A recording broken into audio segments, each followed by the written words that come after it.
Oh, come on. You knew this video was coming. That's it. That's my intro. Hey, I'm Amanda, you're watching Swell Entertainment, and I went and saw not one but two movies starring Tom Holland in the last week. I saw Cherry the other day, and then 2 nights ago, I saw Chaos Walking. And honestly, Tom should have been cast in only one of those movies. I think Tom Holland is a good actor, but he is not the versatile everyman actor that the Russo brothers seem to think that he is. Maybe one day, just not right now. I don't think he should have been cast in Cherry. That's just my opinion. Someone's gonna get mad. You're already clicking off this video. Months ago, I talked about how much I love movies that have messy productions, okay? And Chaos Walking was a movie I desperately wanted to see. Like, I was willing to do some messed up things to a few executives if it meant I got to see the original, allegedly unreleasable cut of this movie prior to reshoots. There's very few things I was not willing to do because I just wanted to see this train wreck of a movie so badly. I never read the books that Chaos Walking is adapted from. Currently still have no intention to. Honestly,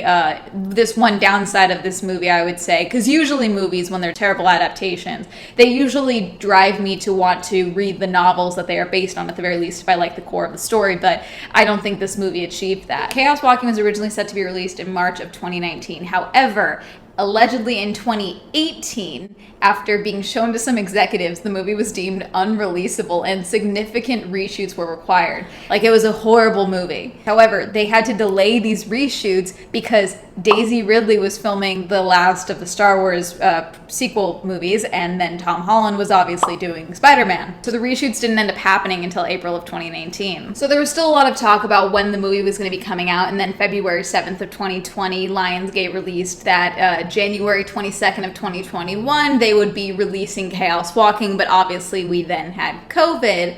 And now we're here, and it is now March of 2021, and we are getting Chaos Walking. Something that I thought was surprising with Chaos Walking is that the movie is only in theaters right now. I'm in LA.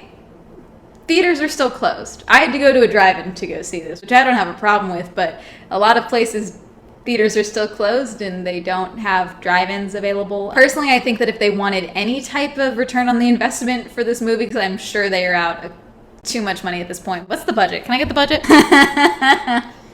So the budget for Chaos Walking is allegedly $100 million, and this is supposedly after the reshoots tacked on a little bit more. I think if they wanted any type of return on the investment, they should have tried to get a streaming deal, because I don't think that solely being in theaters is a good idea right now. I doubt this is going to win any type of award. Plus, a lot of award shows are, getting rid of like the streaming window and movie theater window right now because of COVID and restrictions. So I really think they should have tried to go for a streaming deal here. But I was looking forward to this movie, mainly because I love movies when they have messy productions. I just find it incredibly intriguing because so much of that side of the industry is still like secretive and stuff. So when it's like there's actual things that we can track, I'm so intrigued. Also, I like when movies are fun bad, but it's even more fun when they're fun bad and also incredibly expensive. Usually I like to see movies twice before I talk about them. However, the drive-in is not super close to me, and also I think spending more money to see this movie is like actually making me the idiot, even if I'm going to be making the money back on this video. There's something that I get wrong and it was like cleared up in the movie or something like that. There's a very real chance that the reason I don't remember it is because every time Nick Jonas walked onto screen, I burst out laughing because I was reminded of the fact that they want me to believe that Nick Jonas is Mad Mikkelsen's son in this movie. And that is the funniest casting I've ever seen in my life. It's so funny. So funny. I'm checking the actors in this movie's Instagrams to see if they've talked about it. Tom Holland, as far as I can see, has not posted anything about Chaos Walking. Let's see. Daisy Ridley. Let's see. Oh, wait, I forgot. Daisy Ridley doesn't have Instagram because Star Wars fans are occasionally psychotic. First things first. This movie starts with a quote. And the moment it popped onto screen and like the weird transition effect that it had, I just burst out laughing. And I don't know if this is a real quote. I don't know if it's from the book, The Knife of Never Letting Go, that Chaos Walking is based on. But it was so funny in the execution of it in this movie that I burst out laughing. And then I immediately went to Instagram and posted something to my story about how funny it was. I believe the quote was, "The noise is just a man's thoughts unfiltered. And a man unfiltered is just chaos walking." And then I was laughing so hard, I don't know if it was like the actual author quoted or if it just said world philosopher, but I'm 90% certain it said world philosopher. I could be wrong, but I just burst out laughing in my car. My car shook. I almost spilled my soda. Like, it was a problem. So the movie mainly follows Todd. Todd lives in Prentice with his two dads, okay, because there are no women in Prentice, okay? And we're told that the reason there are no women is that they have these, God, what the frick are the monsters called? They did not utilize the aliens nearly enough, in my opinion. Looked up chaos walking aliens, and the second question down if people also ask is, are Ben and Killian a couple? My vote is yes, and Patrick Ness said that they are actually a couple, but it's never explicitly said. And in the movie, they never explicitly say it, I don't think, unless I just missed all context clues, but they were definitely together. Anyway, also, I'm sorry, your society is entirely men? Your settlement is all men? Spoiler alert, you willingly all killed the women? You can't tell me that none of you wanted to hook up with each other. Okay, anyway. Okay, no, wait. The trilogy's title is taken from a key line in the first book. The noise is a man unfiltered, and without a filter, a man is just chaos walking. So it's literally a quote from the book. I'm sorry, Patrick Ness. I am not trying to insult your writing. That's just, in the context of the film, I burst out laughing. Because it was just like, it was kind of like set up like, she's not like other girls on like a book jacket. Like, that's what it made me think of, and I just started laughing, and I don't know why. Why are they called spackles? Anyway, they did not utilize the spackles nearly enough, in my opinion. During the final battle, I was expecting the spackles to come out and like be involved or something. I don't know if you chose not to use the $100 million budget to add more spackles for storytelling reasons, but I think it made the movie more boring. You needed more spackles. But anyway, the point of this is that Todd is the youngest man in Prentice, and he believes that Prentice is the only settlement on the new world. This is not Earth, they're on the new world, okay? So spackles are the aliens on this planet, okay? I guess they're the aliens because they're not from the planet, but like, you get my point. And they have that whole debate at some point in the movie. He is the youngest in the settlement. He's raised by Killian and Ben. They're like farmers, okay? But he is obsessed with the mayor, played by Mads Mikkelsen. Something about Todd that was confusing to me, and I'm not sure, again, if this was explained. Todd's mother was killed, and that's made a big point of. And I'm not sure if Ben is his actual father, because they kind of make it seem like he's not. So I don't know if Todd's father was ever in the picture, or if he was also killed, or what the deal was. If they talked about it, I missed it, sorry, but they just make a big deal about his mother being gone, and then it's made clear that Ben and Killian like brought him in and are raising him and feeding him and all that stuff. Todd believes that the Shackles murdered all the women, and for some reason they left the dudes alone, or they killed some dudes, again, could be his dad in that, but it was mainly the women that they killed for some reason, okay? And so he believes that this is the only settlement. Eventually we were introduced to Viola. Personally, I think they could have cut how Viola was introduced. I'm fairly certain they were shown her being introduced in the way that they did because they wanted to show that as they're entering into the atmosphere, the men started developing the noise, and then none of the women was. So she's scared because they're scared, and she's like, why are you thinking we're gonna die? Because the men can't control their noise because this is new. But I think they should have cut that. I think we, the audience, should have been introduced to Viola at the same time as Todd was, because then I think the explanation of like who she is, her parents, what she was doing there, all of that would be way more impactful and just better thought out if we didn't see the landing of the ship, at least in movie format. Again, I didn't read the books. But see, so women don't have noise, but Todd doesn't know that because he's never met a woman. His mom died when he was very young, and so he just, I guess, isn't aware that the women didn't have noise or something, because he's confused why Viola doesn't have noise. Spaceman fell when he goes and tells everyone that something crashed, and like, oh, I saw them running, they were stealing from the farm, a spaceman came here.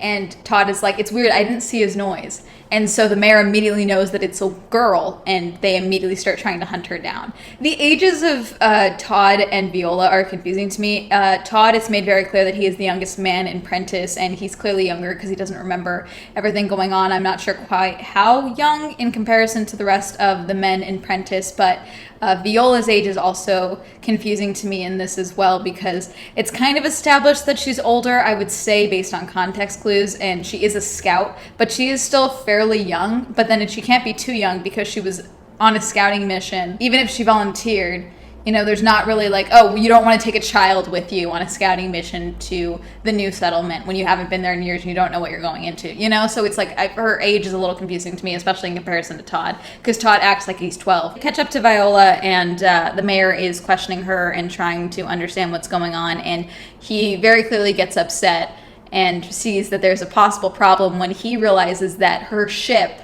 the largest ship in their fleet that holds like, God, did she say 4,000 or 1,400? A lot of people are going to be coming to the new world to come get her. I don't know what the plan was here, because this is where the plot and the mayor's motivations get confusing to me. Okay? Because I don't understand. The mayor goes out and tells Nick Jonas to watch her and don't talk to her, but obviously his noise is talking, and so he's being nosy and going through her shit, and he finds this blaster thingy that like blasts holes everywhere, and he gets distracted, so she runs out and she's hiding, and they're trying to listen and everything. There's also this preacher involved, and this preacher is a little nutty. And we later find out that it's because he can't tell the difference now between the word of God and the noise. Like, it all just sounds the same to him. But the noise, it's my understanding, it's just a man's thoughts. And that's why it's a problem, because it's just like whatever a man is thinking, it's on display. So why would he confuse his noise now with the word of God if that was something that he was always having? Because the noise is just his thought. But let's jump ahead a little bit, because Todd realizes that Viola is hiding in their barn, and he goes and tells Ben and Killian, and they're like, okay, you gotta go to this other settlement. And that's how Todd learns that there's another settlement, and he's given all this stuff by Ben, including his mother's journal, which he didn't know yet, but you know, he has his mother's journal now in his bag. But Ben basically says, like, you gotta get her to safety. She blasts out of there with like a motorcycle that was in the barn. The thing with Todd throughout this movie is that he can't control his noise, and by control his noise, I mean conceal his thoughts. He later shows like a whole way of how he was able to manipulate his noise to do like full body apparitions of the women that were killed in Prentiss. I don't think that's like, oh, he learned to control his noise, because he did use his noise in like the first few scenes to scare Nick Jonas by going like snake, snake, and making like a snake jump out. And so he technically still ended up doing that with his noise. It's just like a different manifestation of that. So I wouldn't say that he learned to control his noise over the course of this movie, but that's what ends up happening. That's like the overarching thought. So Todd not being able to control his noise and not being able to control his thoughts leads to a bunch of fun, awkward moments, and which is why I can't help but think that this movie kind of equates the noise to unintentional boners. It comes up a little bit more, I would say, when they're talking about the issues with the women of Prentiss and why the women had to die. I was just like, oh, this seems like a boner metaphor. So the movie starts out in Prentiss, and then it follows Viola and Todd to the second settlement, or the other settlement in the movie, Floghorn Farm something. I'm bad at remembering names of things. Anyway, and then they're supposed to go to Haven, which is a whole different settlement that apparently still had the technology from the old world, or from Earth, basically, because everywhere else doesn't have the modern technology, the technology that they would need to contact Viola's ship. But I don't think they ever actually make it to Haven. I think they just find the ship and they use that. But basically when they get to the second settlement, that's where Todd realizes, oh, there are women here. Like, that's a little girl, that's a child, that's a baby. Like, I'm not the youngest here. I'm not the only one that's gonna be alive on this planet one day, because that's what he's always believed. He's like, I'm the youngest, everyone else is gonna die. There's not gonna be more of us because we're all dudes. So one day I'm gonna be the only person here. But now he's realizing, wait, there are women here. There are women alive here. Why are there not women in Prentiss? Why are there women only here?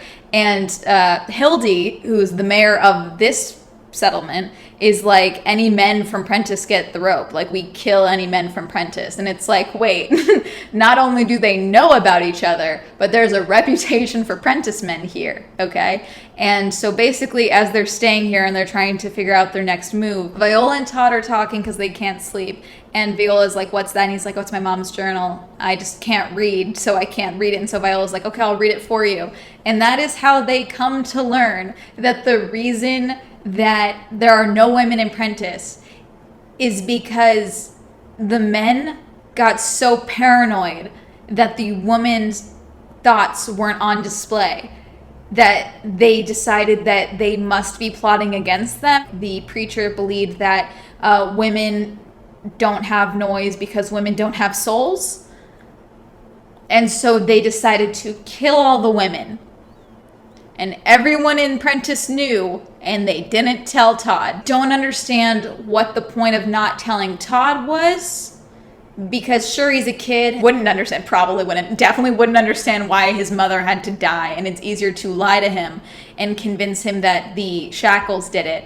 However, the women rebelled. Like, lie better than the shackles, Especially because there is a point between Prentiss and the other settlement where Viola and Todd are hiding because one of the shackles is there, and the shackle attacks Todd because of his noise. But then the moment that the shackles are in front of Viola, it doesn't attack her, and it pauses, okay? And so my first thought was wait, are the shackles the women? It was very clear that they killed everyone off, but I also thought that the other reveal would be the shackles were the women of Prentisstown, and they turned into the shackles, and that's the secret. All the women are going to turn into the shackles.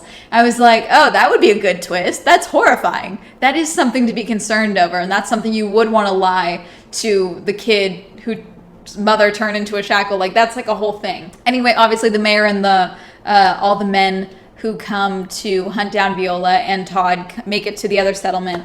And what I thought was cool here is because they have all of the men in the settlement hide, basically. And so it's only the women, okay, to deal with the men of Prentiss. So they can't read their thoughts, which is brilliant. That's a cool inclusion. See, here's where more of my confusion with the mayor's motivations comes in, okay? Because originally it's kind of believed we need to stop Viola so that she doesn't contact her ship, okay? But we, the audience, know that she can't contact her ship. She has no way of communicating with her ship, okay? So I don't understand why they want Viola, because what is his plan? To get her to communicate with the ship and be hey, don't come here.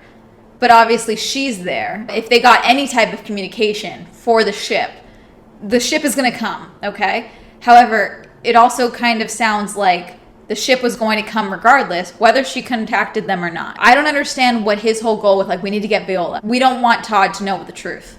Okay. One person knowing the truth, what is he going to do? Kill everyone in town? Kill the mayor? Maybe. Going after Viola, I think, is just kind of dilutes the motivation, and even then I'm confused. I'm skipping ahead. There's this moment where Ben uses his noise to project a fake Viola to make it seem like Viola is surrendering herself to the mayor, and then Viola and Todd are dipping out and trying to get a head start for the men of the town go after him. Also, a dog dies in this. Doug Lyman, you are now my enemy. I don't care if it's in the book. You killed the dog in this movie, okay? Manchi is Todd's dog. Manchi has been wonderful this whole time, okay? And then the preacher trying to make Todd choose, I guess, between Viola, who can't swim when they're about to drown in this river, and Manchi, who he is literally drowning. Oh my God. He chooses Viola because that's his goal now, basically. And then we have to watch Manchi die.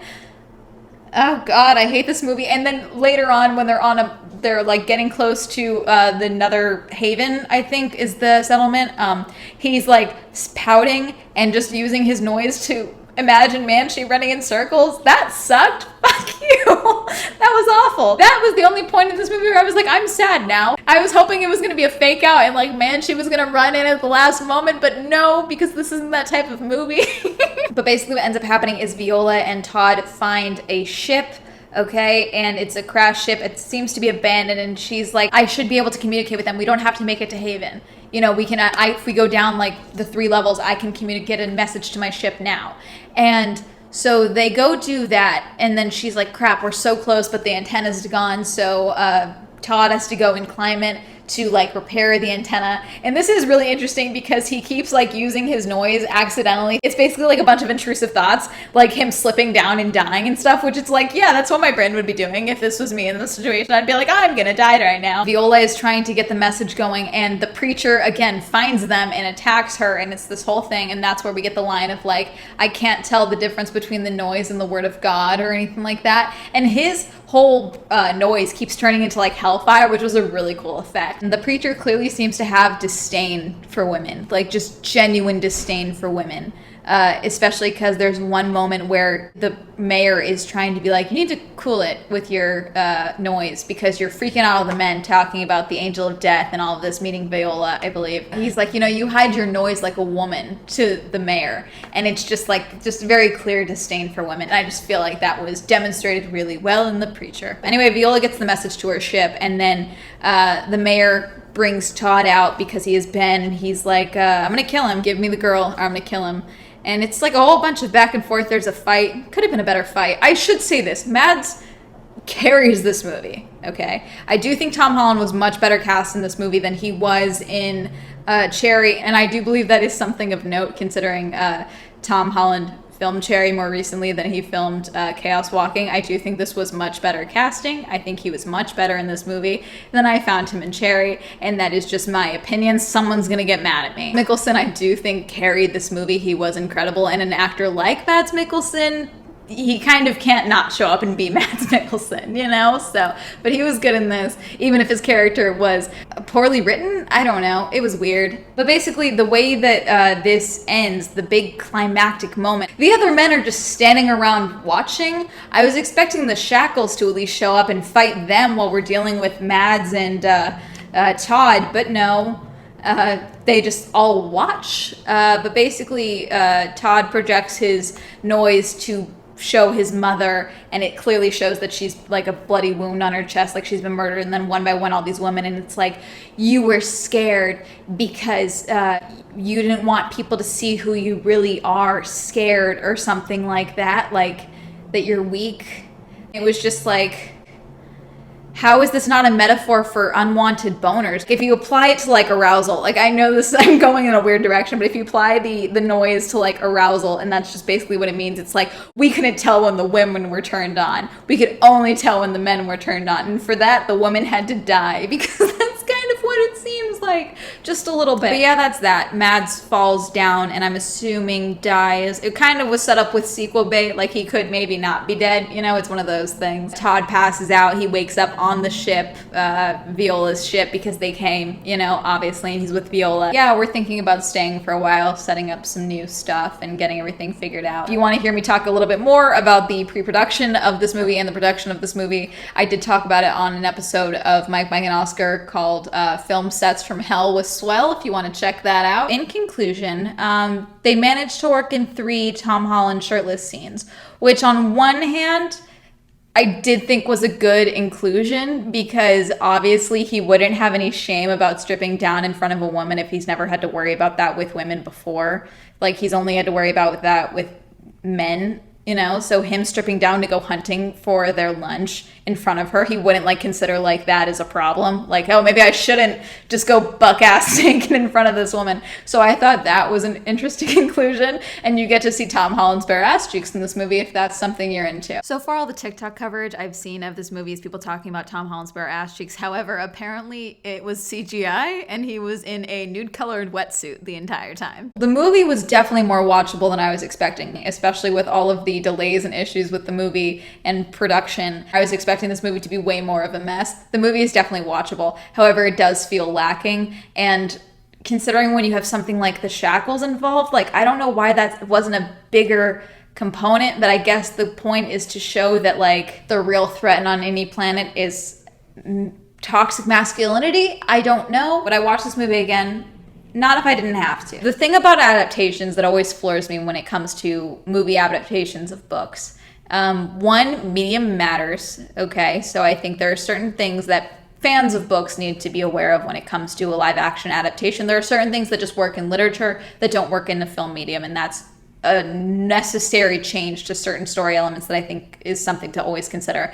However, I don't understand why there is this thing with adaptations these days where they just ignore the fact that the very element of it being an adaptation provides you with a built-in audience right off the bat. And instead they decide to tweak as much as they can to appeal to a wider audience. However, obviously, if this thing was able to garner an audience, there's obviously an audience for it, and just showing it in a different medium kind of that in itself opens up the audience. So I don't understand why there seems to be this desire to change things, because then you're just pissing off the built-in audience that you already have. So I don't know what you're doing. Again, I didn't read the books that Chaos Walking is built on. Again, this movie didn't really encourage me to read the books. I will say that. Usually if I watch a movie adaptation of a book, even if the movie is horrible, it usually makes me at least curious to read the original story, but I can't say that this movie did that. I don't even fully know how to put into words how that happened. But yeah, I currently have no desire to read the original series. Sorry, that's just the truth. Anyway, that's going to be it. Did you read the Chaos Walking series? Did you watch the movie? Are you going to watch the movie? Were you just waiting to hear my opinions on it to see if you're going to watch the movie? But let me know, comment down below. Shout out to my patrons. Thank you so much for supporting me on Patreon. If you'd also like to support me on Patreon, that'll be listed down below. If you'd like to follow me on my social media, that'll be up here. And that's going to be it. Have a lovely day. Goodbye.